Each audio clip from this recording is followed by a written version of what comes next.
side of things. So for meningitis, because it's very high up, if you may, in the cortex, right, or in the brain. So you're not expecting anything wrong with any peripheral auditory system problems. So otoxin is fine, tympanometry is fine. So if you were, this is a good, I guess. You always want to sort of refer to your auditory pathway, right? Where does your auditory pathway come? Like, where's the starting point of your auditory pathway? Your outer ear, your axonal ear, then your ear canal, your middle ear, your inner ear, and then the synapse between the nerves and the hair cells, and then the nerve, peripheral nerve, and then the VCN, the SOC, and the brainstem, and then going to the midbrain and cortex. That's the auditory pathway all the way, right? So any pathology, for that matter, and since we're talking about, let's talk about overview. For that matter, any pathologies, they have what we call a site of lesion. Something has to happen somewhere. Extreme case can be I'm faking it, right? I'm faking it. I don't have a particular site of lesion, but that site of lesion still is in my brain because I'm controlling my finger to not respond. Does that make sense? So almost everything you have is where is the problem? What is the problem? That's a pathology, and then where is the problem? That is site of lesion. Okay. And then again, these pathologies are not the focus of this class. And then the focus of this class right now is tympanometry, reflexes, and OAEs, and so forth, so on. So back to meningitis, right? Meningitis, site of lesions where? Meninge is the brain. So which means along from the very beginning to along the auditory pathway, nothing else is going on. Nothing else is going wrong. So your TIMS, and okay, another pause. You got to understand what TIMS test, what reflexes test, what OAEs test. Okay? So what does TIM test? Middle ear, primarily middle ear. However, outer ear problem also plays a role. If your outer ear is blocked, or if even you don't have ear canal, that's going to be a problem. You see what I mean? So for TIMS, reflexes, OAEs, it's good to know you should know them. What kind of sites of lesion do they test? So TIMS, middle ear, primary utility is middle ear. However, if you have outer ear problems, aka, for example, again, canal block, it will impact it. Reflexes, primary utility is actually retrocochlear losses. It's the nerve, it's the auditory nerve, it's the eighth nerve. Okay, that's what it's used for. Another, however, if you have conductive losses, you have sensory neural losses, you may, or the seventh nerve problem, you may have compromised reflexes. Okay? Yes? Yes. Okay. And then decay. Decay is primarily, again, utility is to assess eighth nerve. That's retrocochlear loss. By the way, I had some questions during study groups about retrocochlear loss. So retrocochlear loss, that's a very auditory term. So if you have balance problems, we don't, if part of your eighth nerve is compromised causing you to have dizziness or spinnings and all that, we typically don't call that retrocochlear loss. Even if it's on the eighth nerve, the vestibular portion of the eighth nerve, because retrocochlear loss is hearing. We're talking about hearing loss. For balance loss, for vestibular issues, there is another term, central peripheral vestibular losses. Makes sense? So when we say retrocochlear loss, it's the auditory nerve. It's the branch, three branches of eighth nerve, superior and inferior vestibular nerves. That's two vestibular nerves and cochlear nerve. Three branches of the eighth nerve. So even if, say, vestibular schwannoma, it's impacting the hearing, right? It's impacting the hearing. So that's a classically retrocochlear loss. It's a hearing loss. Just get that out of it, all right? So for reflexes, again, it's testing retrocochlear loss, decay is testing retrocochlear loss, but then other things can impact it. And OAE, right? OAE is where does it test? What does OAE test? Main utility. Outer hair cells, inner ear, outer hair cells. Again, however, conductive losses, middle ear pathologies may impact your OAEs. Does that make sense? Yes. So get that out of it. Which pathologies, for each pathology, these guys or those ones included, we talk about outer ear, middle ear, what's the site of lesion? Where is the site of lesion? And then these tests, the TIMS, reflexes, and OAEs, do they match? Right? So this is a long prelude to this. Meningitis, where's site of lesion? Brain. So does that impact any of the things we talked about? Attempts, reflexes, decay, and OAEs? No? Okay? And then since we're talking about that, all of these guys, otoscopy, so I assume you guys don't know otoscopy. Where does otoscopy, this assessment, where does it look like? Outer ear, external ear, outer ear. A little bit of a middle ear, you know, TM, or maybe a little bit beyond it, and retinas and all that. A pure tone audiogram, where in the auditory pathway assess it? All the way, okay? From the ear, almost, probably not the pinna, from the ear canal all the way to the brain, okay? So, speech recognition, word recognition, quicksand, these are all everything. Because you need your brain to say the word lard, right? You know what I mean? You guys done that, right? Say the word lard, you gotta need everything. You gotta need a motor function, you gotta be able to talk, you gotta be able to understand it. Okay, speech, and same thing as with speech and noise, for example. Speech and noise is notoriously bad if you have retrocochlear losses, right? So you will notice that behavioral tests, subjective tests, test hearing, test the whole pathway. Objective tests, the tests we discuss in this class, they have specific sites of lesions that they test. Okay? Acoustic reflex, in this case, in the meningitis case should be fine. OAE should be fine. Now, I think I mentioned it too, there's a caveat to it. If somebody had a meningitis or any kind of retrocochlear loss or high level loss for a long time, long term, then because of the feedback loop for OAE, remember OAE always have a efferent pathway. And OAE is controlled basically, okay? If you have a long term, then your OAEs may be reduced, but not like the week after you are diagnosed with meningitis. Does that make sense to you? Somebody in a long-term coma, for example. Right now, right at a coma, you test them with OAEs and AVRs, they're still gonna be there. Because, for example, if I have a stroke, if the stroke is in the brain, right? Your brainstem, your nerves should be just fine. But then you wait, long-term coma, you wait another 5 years, things start to deteriorate.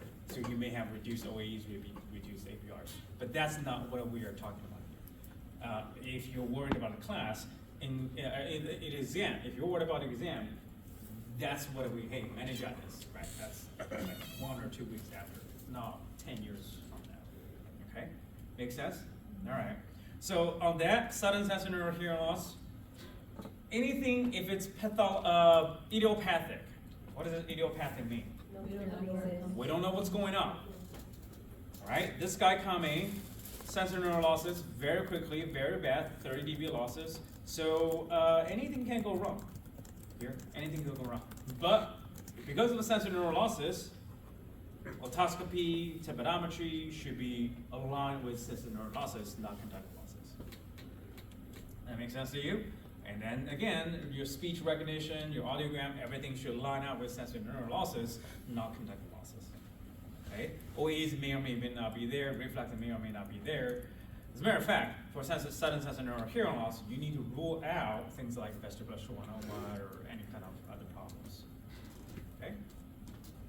I hope. I'm just going to scan through it. Trauma. Okay?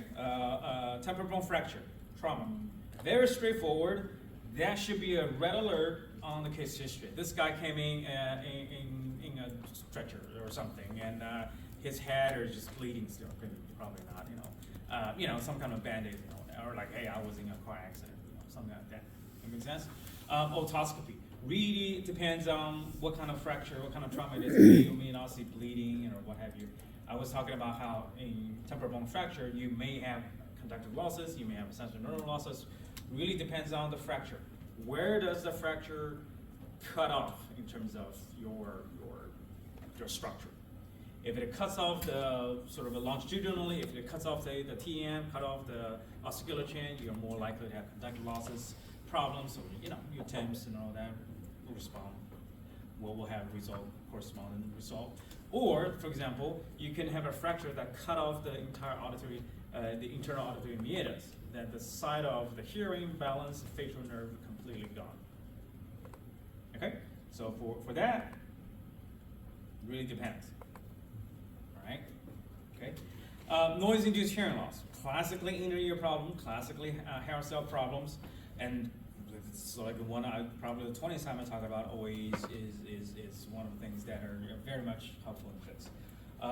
Whereas the silent lesion for noise-induced hearing loss, hair cells, okay? It can be outer and or inner hair cells, okay? But hair cells, inner ear, silent lesion. So which test this side of lesion, OAE?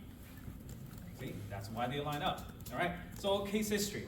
What's the case history in noise-induced hearing loss? Noise exposure, no question about it, okay? And otoscopy. Oh, by the way, you guys have practicals, right, next week, right? So stuff like that. When you're asking questions, noise-induced hearing loss, sometimes people may not know they're exposed to noises. Ototoxicity too. People are not, generally speaking, general population, not as educated. Now you have internet, you have Google, people Google it, but they may not know the drug they're taking have side effects. They may not know that I wear hearing protections when I'm in construction working, but here at home I'm doing some woodwork, use some power saws. I'm not wearing earplugs. They may not know this is noise-induced hearing loss. Noise. So sometimes you gotta dig a little deeper. Right? Are you exposed to noise at a home or at work? No. What about power saws? What about shootings? What about these kinds of things? You gotta be digging a little deeper sometimes. Okay. Otoscopy for noise-induced hearing loss. Nothing. Solid lesion is in the cochlea. Okay. Tympanometry. Type A. Solid lesion in the cochlea shouldn't impact this. All right. Pure tone audiogram, specifically high frequency, right? Ultra high frequency, circumaural headphones. All right. Speech, word rag, speech and noise, very much lining up with sensory nerve losses. And then reflexes, okay, may or may not be there, depends on how bad the hearing loss is. Crucially, OAE, what's the pattern associated with noise-induced hearing loss with OAEs? They show OAEs will show loss worse than what the audiograms are, generally speaking. Okay, the whole rule about OAEs will can still be there, 35 or 40 dB on the audiogram may not apply here. Okay, will likely not apply here. Does it make sense? Okay. Anything else, presbycuous, anything else? Yeah, your DBOAT OAEs may still be there, 30, 35, 35, 40, but with noise-induced hearing loss and ototoxicity, they can be gone before the audio. As a matter of fact, you may have OAEs that's gone even without normal audio. All right. Meniere disease, I think is one of the homework questions. Right? Meniere syndrome, Meniere disease. Meniere problem is an inner ear problem. It's an endolymphatic hydropathy. That's the theory. Too much endolymph. Okay? Endolymphs flow around. So, by the way, there is no boundary between vestibule and the inner ear. They are connected. It's a whole tube. So endolymph flow here, flow there. Although Meniere disease is not a problem with the main complaint about hearing, people do complain about hearing problems. The main complaint about Meniere disease is dizziness. Okay, is the vertigo, it's true vertigo, it's a true spinning. Not like I'm 3 shots of vertigo down. I'm a little not steady. It's true spinning. Okay, anyone experience true spinning? Okay, the patients will know. It's very distinctively, So anyway, it's the vertigo. Okay, now back to this guy. If the Meniere disease is impacting the inner ear, that's the silent lesion. That is the silent lesion. Then case history, what's going to come out is dizziness, vertigo, some hearing problems, some tinnitus. Anything that's associated with your inner ear. What's the function of your inner ear? Hearing and balance. Right? Labyrinth. Hearing and balance. Balance problem, hearing problems. What are the hearing problems usually people can complain? Hearing loss, tinnitus. Okay? By the way, tinnitus is a hearing problem. Okay? So that's case history. Otoscopy, normal. Why is that normal? Well, it's in a inner ear. Okay? Tympanometry, type A. Why is that type A? It's in an inner ear. Okay? So forth, so on. So you can practice on these kind of things. Pure tone audiogram word record results and speech result. Pure tone word rec, consistent with sensorineural hearing losses. However, with Meniere disease, there's a sign. There is a classic sort of early Meniere's is rising, sort of rising thing maybe. I don't have it here, but we'll discuss in details in next semester. But the early stage, low frequency hearing losses, sensorineural hearing losses, which OAEs are not very good at detecting. Okay, so with OAE in Meniere's disease, early stage, it's a maybe. Okay, if it's really early, I think that I expect the patient to have some OAEs, but I would not be surprised if they don't. Put it that way. Okay. Main reason is that the main problem is in the inner ear. It's going to impact everything. But if the patient still has some OAEs, no big deal. Not the key, OAE is not the key factor. Ruling in or ruling out, not the key factor in diagnosing Meniere's. Okay? As a matter of fact, pure tone audiogram is not. As a matter of fact, none of the objective tests is not. Meniere's disease is diagnosed by ruling out everything, still don't know what's going on, you still have the four symptoms. It's the idiopathic form of Meniere's syndrome. We did all the testing, we don't know what's going on, you still have the 4 problems, which is vertigo, hearing loss, tinnitus, and oral fullness. Then we call you to have Meniere's disease. So it's not like I have absent OAE, I can't say you have Meniere's disease. Okay? Nothing definitive. All right, conspicuous, age-related hearing loss. Okay? Where's the site of lesion for age-related hearing loss? Age. Everywhere. Okay? When we get older, I mean, I was playing video game last night. There's a new one coming out, Delta Force. I don't know who's. I can't compete with 15 years old little kids. Their reaction time is too fast. You know, that headshot you can't land that. You know, it's a natural process. Okay. So when people get older, everything goes downhill, for the lack of a better word. So it's everywhere. The conductive component, the inner ear, the nerves, everywhere. Okay? It's just that on the audiogram, it shows up as a bilateral sloping sensorineural hearing loss. That makes sense to you? So in terms of otoscopy, there are some signs for otoscopy, right? Cleft canal possibly. You see that? Older gentlemen, ladies, they have a pretty distinctive sort of a look in their nose. Tympanometry, type A, sensorineural losses. Speech, pure tone, word rag, quicksand, consistent with sensorineural hearing losses.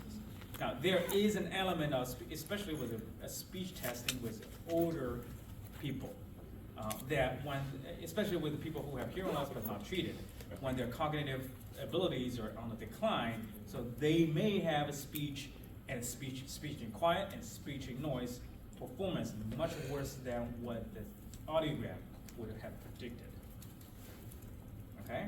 So when we say speech test result consistent with the audiogram, there's a caveat to that. Once people get older, much older, then their cognitive decline, because of cognitive decline, speech scores much worse than audiogram would have suggested. So if you have somebody coming with, I don't know, 50 dB, 60 dB loss, or even 30, 40 dB loss, where do you expect the word rec to be at? 40 dB audiogram, sensorineural, bilateral. 40, mild to moderate loss.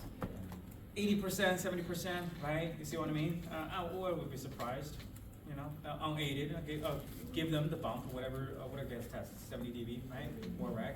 Somebody coming in a 40 or 35, 80, 82%, 86%, loud enough. However, if somebody comes in at a 20%, 40% with a 30 dB, 40 dB loss, that's a big discrepancy between the audiogram and speech. That you gotta be thinking about something cognitive. Okay, that's the good thing about speech test and audiogram. That something that audiogramm's pushing the button, but speech does require a lot more than just pushing the button.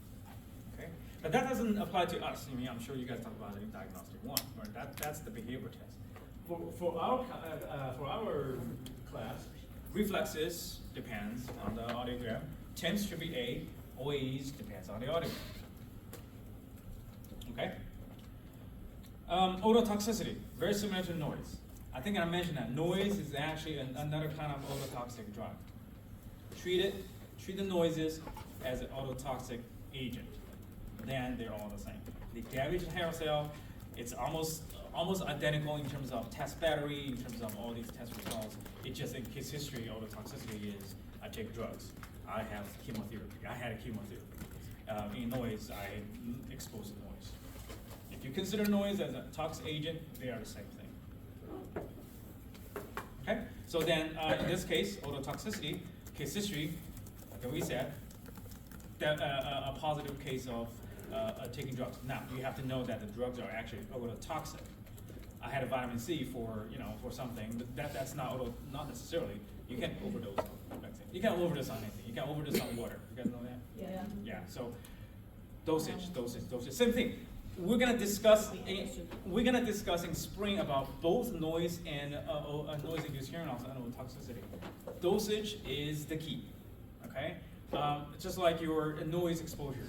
If you listen to some 65 dB, 75 dB noise, it's loud, or anyone rides bike, BART, some people ride BART. It's very loud, right? That's not going to give you enough noise to give hearing noise-induced hearing loss because it's not enough dose. The dosage is, like to take any drug, appropriate amount, fine, do the job. Too much, never a good thing. Okay, but anyway, high frequency, ultra high frequency, what do you call that? Ultra high frequency audiometry. That's again similar to noise. Tympanometry should be fine. Otoscopy should be fine. And then the rest are line up with the audio, with the exception of OAEs, where you should have a much worse OAE than the audiogram would have suggested. Okay? Yes, sir. The DPOAs line up with the audio, but the TEs should be gone before. No, that's not what I said. I said OAEs will be much worse, both TE and DP. Okay, both TE and DP.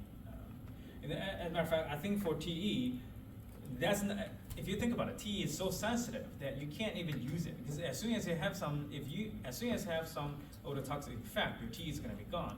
I can't use it to monitor it.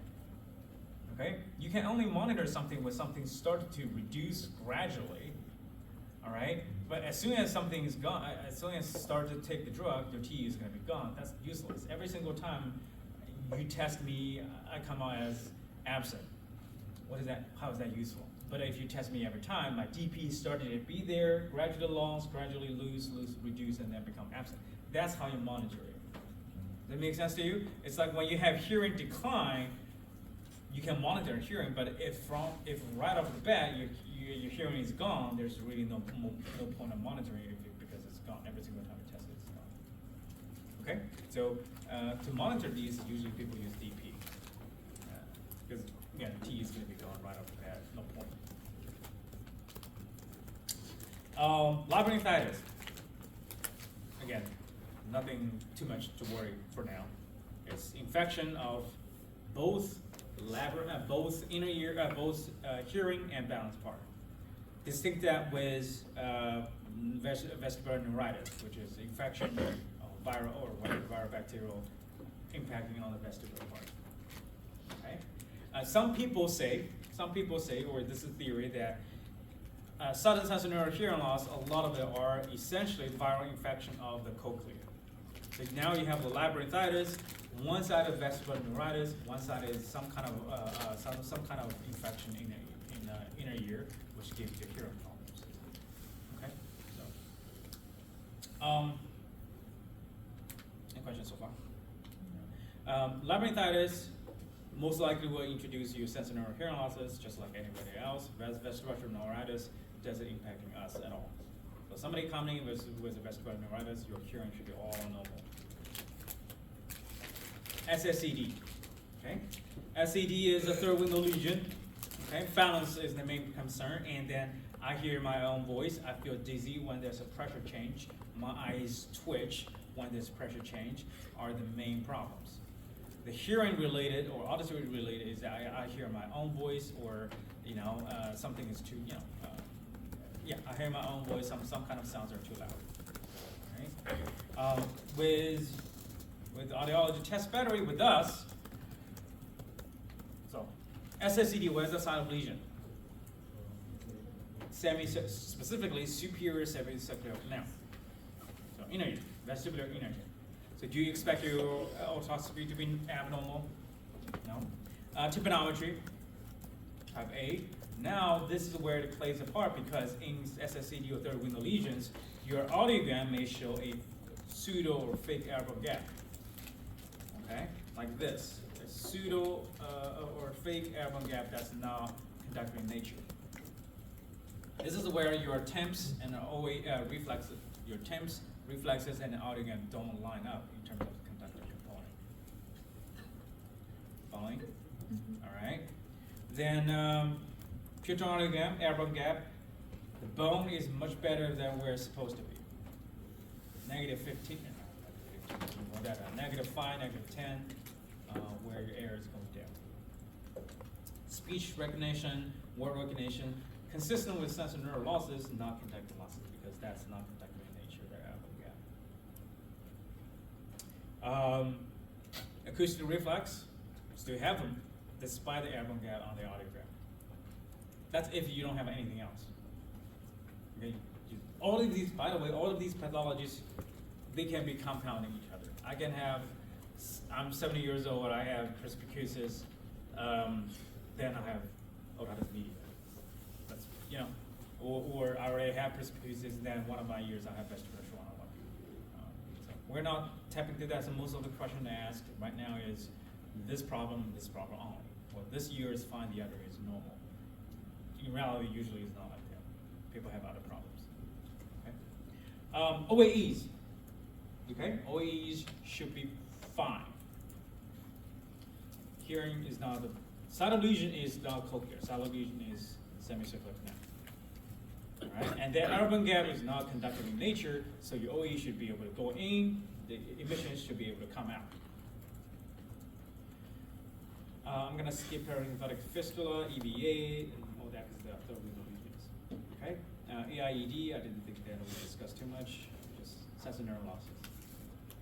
Then nerve, so classical retrocochlear loss, the vestibular schwannoma, the retrocochlear loss is vestibular schwannoma. Okay? What have you learned from behavioral testing?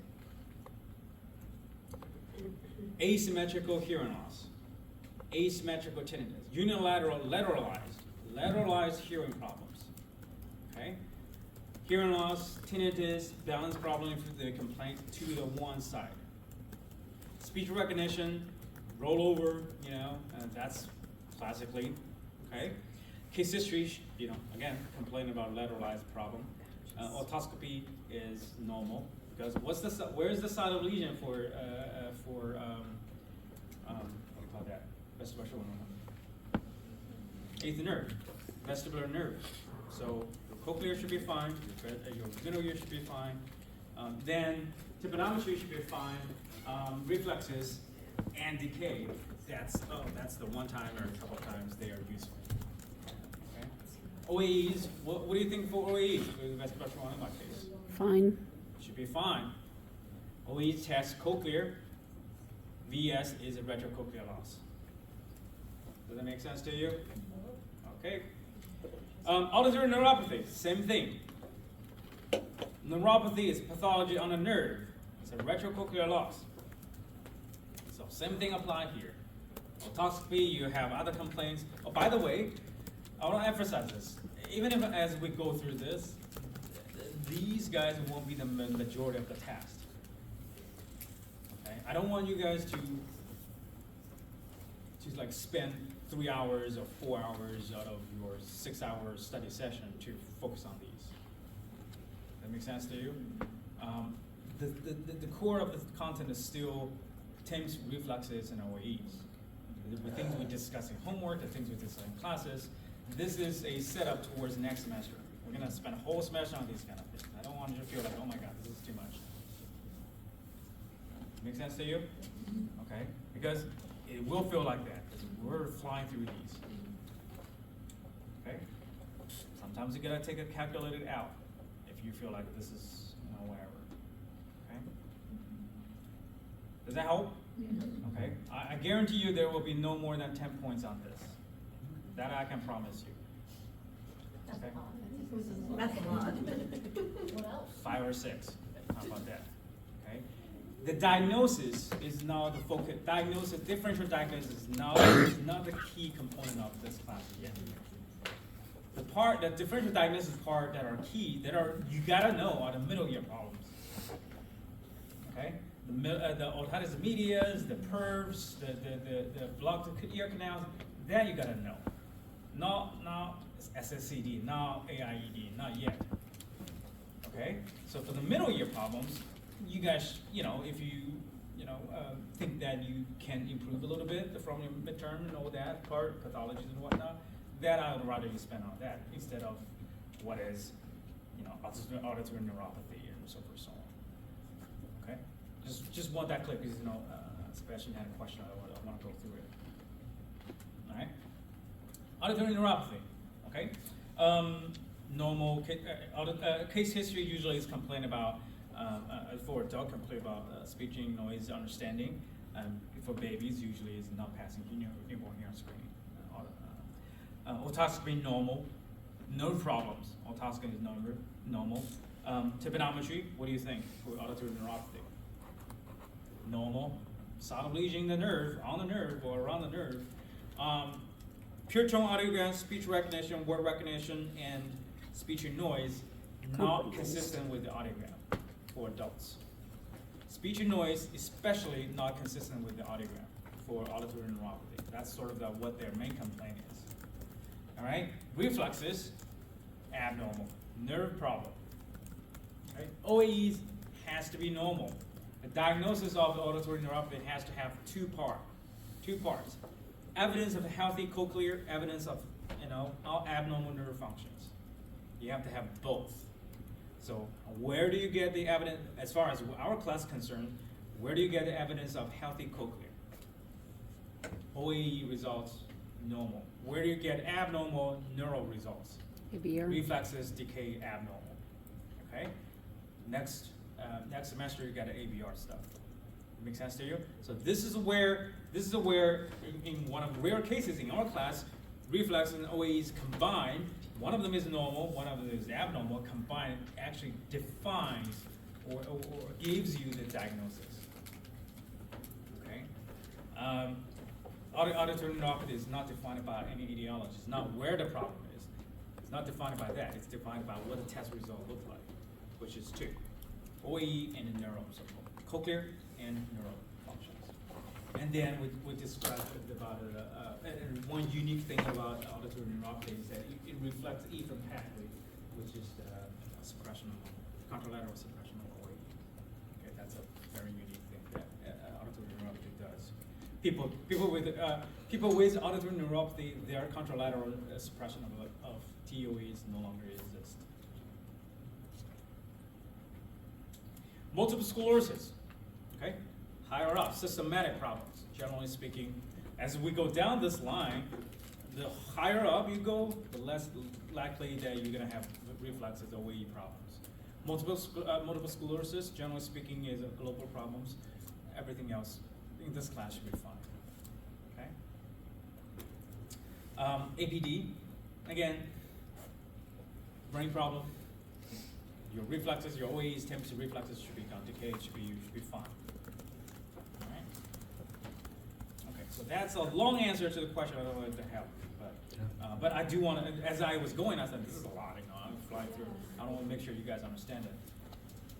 This is not core of the class. Okay. Okay. One or two questions at the most. Like putting all the things together. So I don't like you guys, would you have some sections focused on diagnosis, which is the diagnosis with the help with tympanometry, right? You all know that, type A, type D, type D, type A, type B, type C, and all those kind of things. Diagnosis with OAEs, crucially, noise-induced hearing loss, ototoxicity, and then, for example, normal, right? Normal OAEs can be very indicative of, say, for example, vestibular one. That one we kept talking about. Right? And then these fancy stuff, not fancy, just these things, the things we talk about, fly through, not that heavy. So I don't want you to feel, oh my God, this is. Okay. Any other question?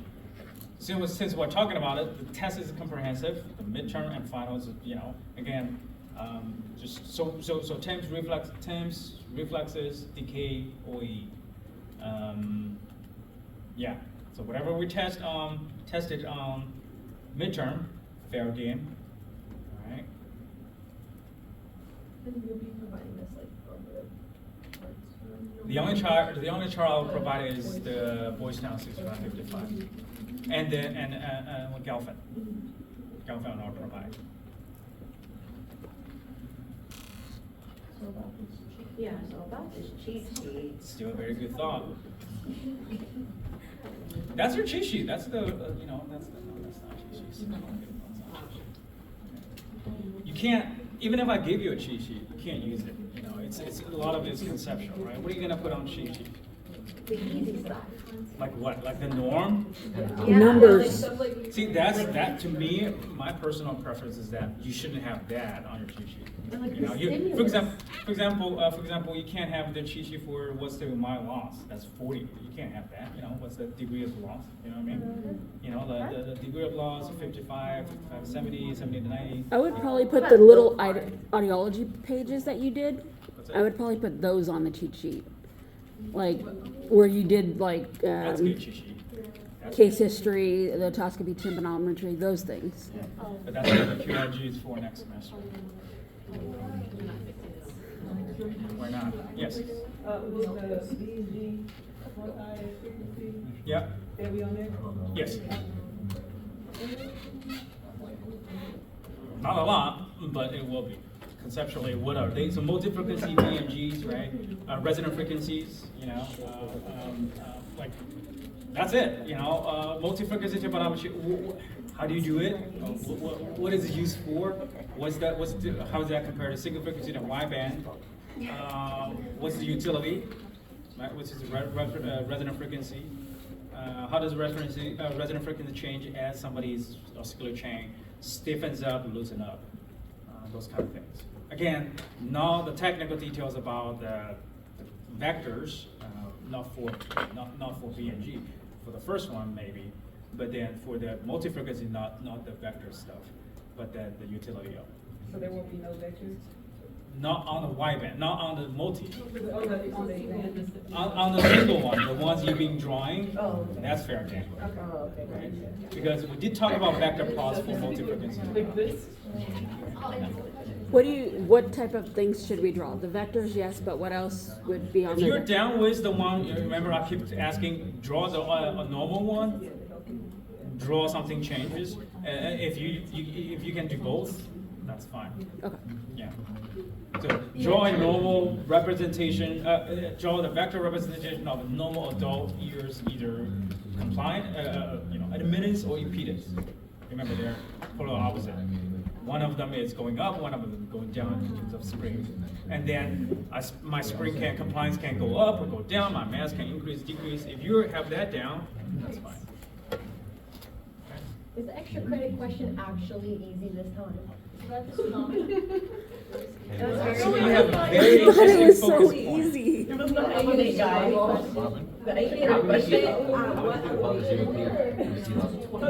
You mentioned how high we are above sea level, right? 28 feet. 28 feet. I didn't mention it, somebody said I it. did. Oh, Yeah, it's Stephanie Stephanie? did. Oh, that should be the question. No, that should not be a question. The question is. Make it what's the maximum? Or what's the exit route? Let it go, okay, let it go. I feel like that should, this question should be, did you get the warning or not? Yeah. Point either way. What else? Some people didn't know what an Audi was. So. I know what out is, I didn't know it was an answer. It was just logical. My bad. Well, to the answer, to the question, yeah, there is a bonus question. Is it how to make a screwdriver? How do you make a that's a good screwdriver? Wait, let's That's have actually it. good. How do you, what's your Step on favorite that. drink? Or like, what's your recipe? No, I don't know. I'm That's it. screwed. Yeah. Oh, apple cider? Huh? No. That's okay, I mean, what's your best recipe for drinking and cooking? Yeah, but I she's don't know. answering that one. Make Diet cherry coke. There you go. That could be it. What is your drink of choice the holiday season? Too lame. I don't know. They might. One of these people might have a really good drink that you'd be like, that sounds good. Workout. Anyways, How about you think like an audiologist joke? He get did. it He right. did. No, but like an audiologist walks into a bar. What drink does he order? If your doctor needs no, that's me. I don't think anyone else would use this now. It's a beer. Which Yeah. bar is it? Which bar does an audiologist go into? Sova. Yeah, that's, that's not, I mean, that wouldn't be fair to somebody who doesn't drink, so. Anyway, let's. Or drives an Audi. Oh, yeah. Drives an I'm not Audi. a cider, but. So there will be a bonus question, that's not work related. How's that? Okay? So no cheat sheet, just to clarify. Just to clarify, no cheat. Okay. See you again. How about a cheat card? And we'll draw the pathway. Yes. Yeah, you better have it, yeah. Either Cheat sheet, study cheat sheet. cheat sheet, cheat card, cheat whatever, cheat brain, you bring a brain, sorry, that's too,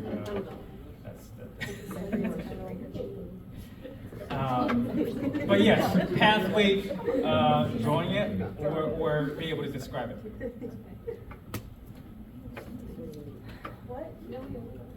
I mean that by drawing it, you know how those go, right? It goes from here to there, because, you know, if you draw it, you will know. This guy goes to next, that guy goes to next. Yes? I remember that you mentioned that now, since we've wrapped up on OAEs, we're able to go back on the homework and actually Yes. better identify. Yeah. Or, Yeah, you know, it's on there. You could like go over a question as an example, so. Then I go start with it. Practice questions. Yeah, so like, you know, for example, the first one, right? So that's a good question. So we had this sort of questions for the first half, right? Somebody had a lesion proximal to the stapedial branch of the seventh nerve, so the pattern is like this. This guarantee you will be on there, okay? Because reflexes, that's what it does. So midterm will be the stuff that I tested, and or the tympanometry, right? I ask you guys, I give you 3 numbers, what types, what type of pathology associated with. This is your bread and butter. That you gotta, I can tell you it's gonna be on there. That may be, you know, if you understand that, because again, these are not that's a maybe, that's a maybe. And if I ask you about compensated, uncompensated, it's more about a concept and not the calculation. Okay, so we did the calculation in midterm. Okay? And back to this question, all right? So if you have a seventh nerve problem, that's how the reflex is going to look like. Now I can ask, how's the DPOE is going to look like, right? Now in this case, DPO is going to be what? All present. You have your seventh nerve problem. Your conductive is fine, your eighth, you know, everything else is fine. Cochlear is fine, like that. Okay.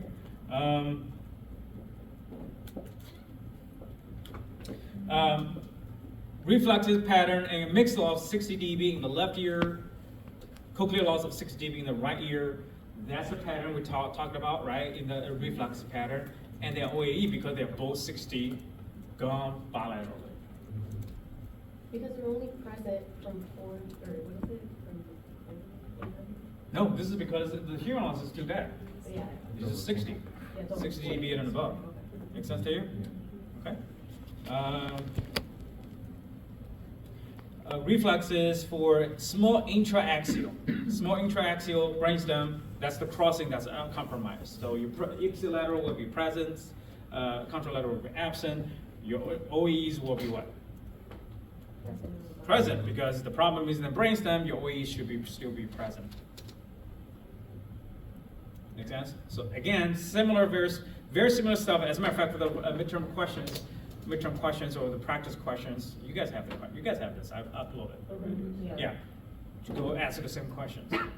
Now you have the pattern of based on this pathology, what the DPOE is going to be looking like. TM perforation, right? Perf in the left ear.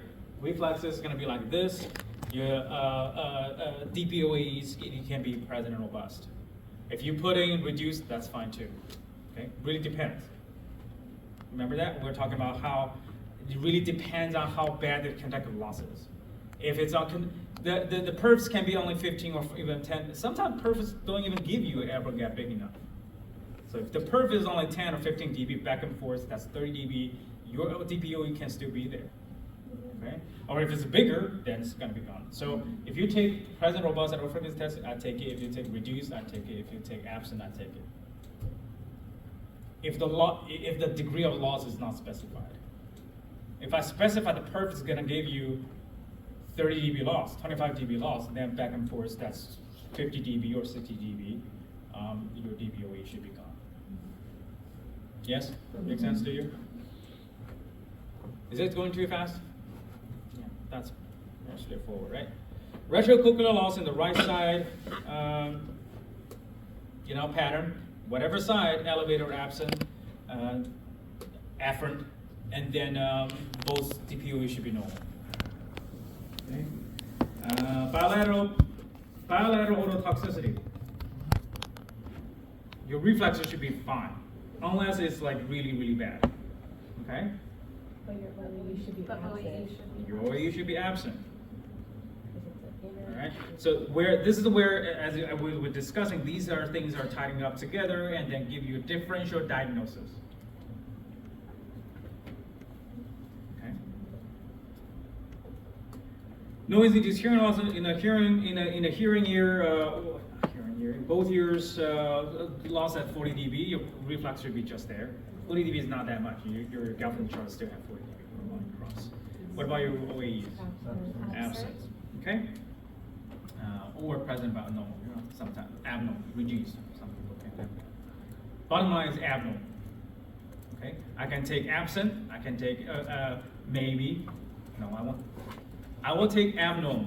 Whichever kind of abnormal, either absent or present but weak. I will not take maybe, because it's not a maybe. It will be absent, or it will be abnormal. So basically just specify that it's gonna be abnormal. Yeah, that's fine. That's fine. The idea is I want to see you guys can differentiate these things. That ways of noise against hearing loss, your reflex should look like this, your OAE should look like that. And again, every patient is a little different, so I'm not going to be too picky on the absent or reduced, but you should not expect it to be normal. For the exam, are you gonna have like the OAE, like the results to graph, and then when you want to do that, or you Yes. Yes. Interpretation of OAEs, just like interpretation of temps and reflexes. Writing style. I think I mentioned that when I was going over the midterm. You write it. You really shouldn't write a paragraph about it. That's number one. Number two, don't forget about the other year, especially with reflexes. Okay, does it make sense to you? If the OAE, if this is 1 year, that's fine. Do you have reflexes? And for temps, don't forget about a normal part. If you're A sub S, yeah, your compliance is low, but your pressure is normal. Don't forget about that. Okay? Don't just say it's type A. Don't just say it's type A. What does that mean? Okay? Make sense to you? All right. For OAE, sometimes we need to emphasize the frequencies. Not sometimes. We need to emphasize the frequencies because we have frequencies. Lastly, for these, I put it out there, and you guys can practice on these kind of things, these pathologies. But again, that's not the main point. Questions? Any other questions? Thank you. Yeah.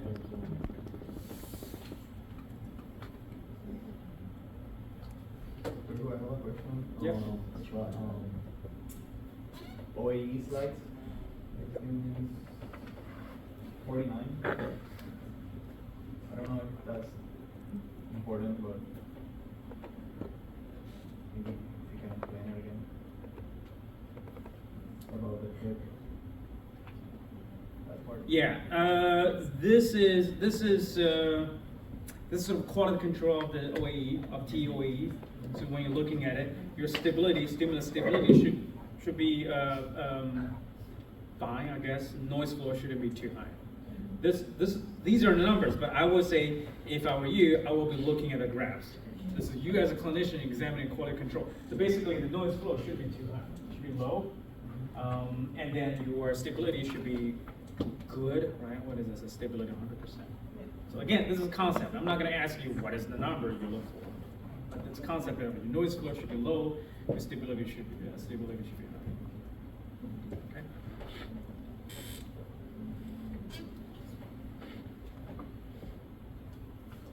It's like roughly the same amount of questions as a midterm. Yeah, 34, 35, 36. 35-ish. That's what I said, right? Ish. What's ish?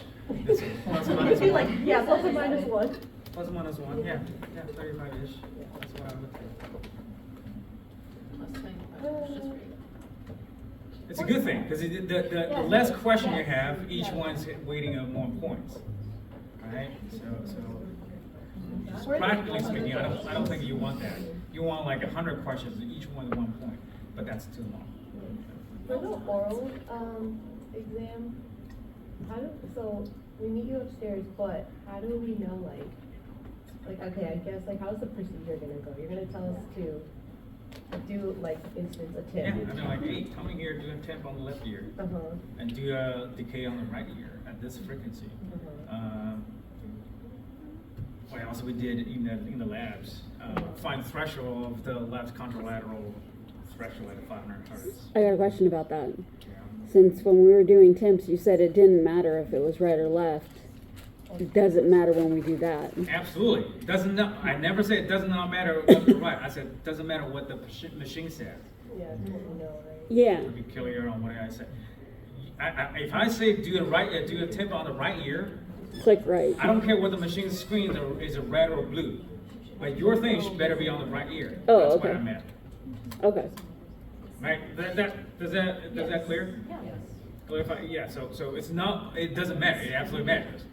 So the same thing for the practical too, right? If you're asked to do a right ear temp or left contra reflex or right contra decay, whatever, it really does not matter what the screen says, but that your setup should be correctly,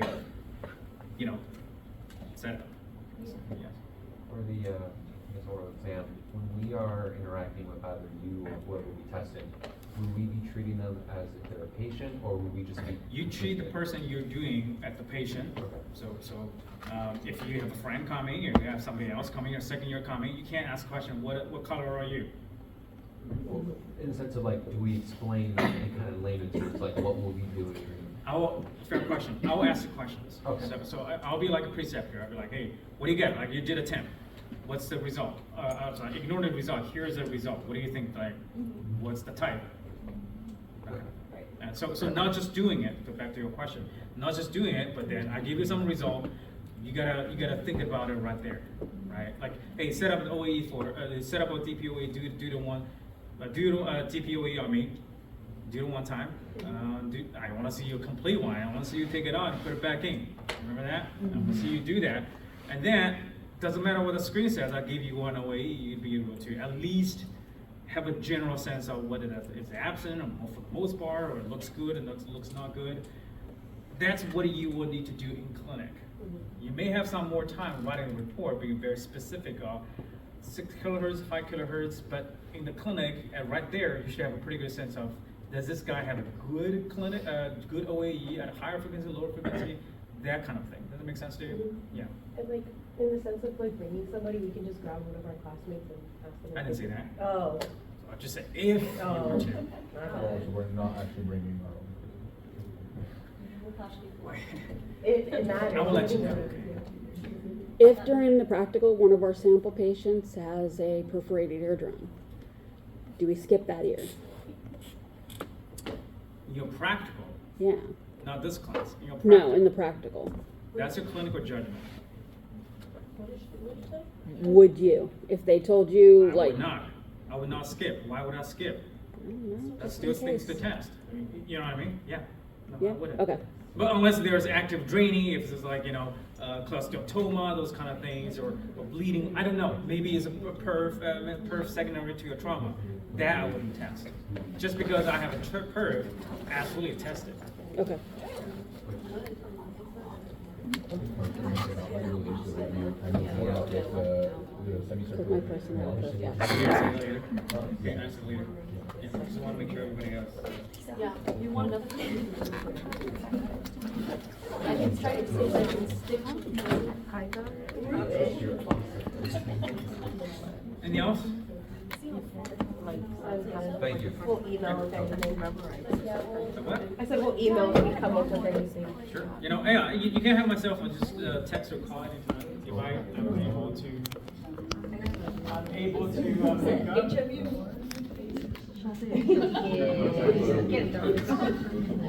Yeah, just if you call and text beforehand, because nowadays there's so many scam calls.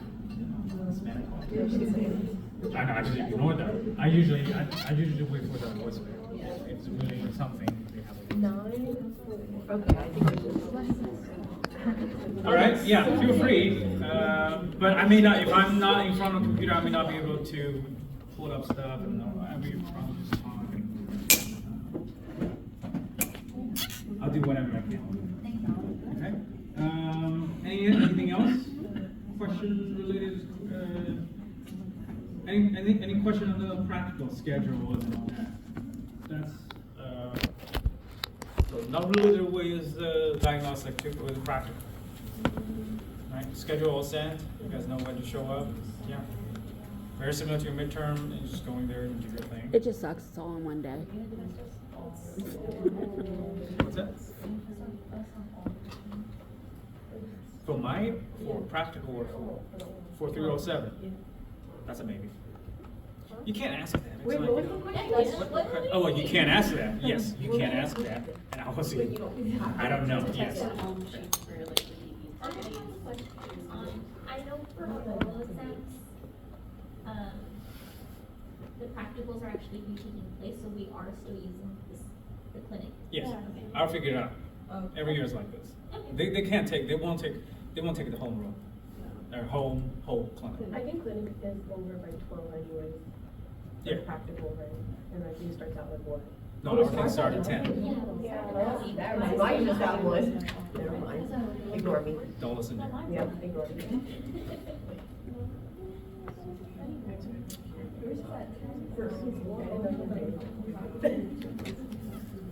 Yeah, the oral should be fairly, it's on 20 minutes each person. It's just, it's not gonna be that, you know, if you do your, I don't know how you guys sign up, but if you do the same thing back and forth, it's gonna be whatever. Oh, I was gonna just ask about like the same circular count. Yeah. With bone being more sensitive, does that lead to a lower IA threshold when using No, mostly the thresholds and stuff. Good question. So we're in a group for the oral?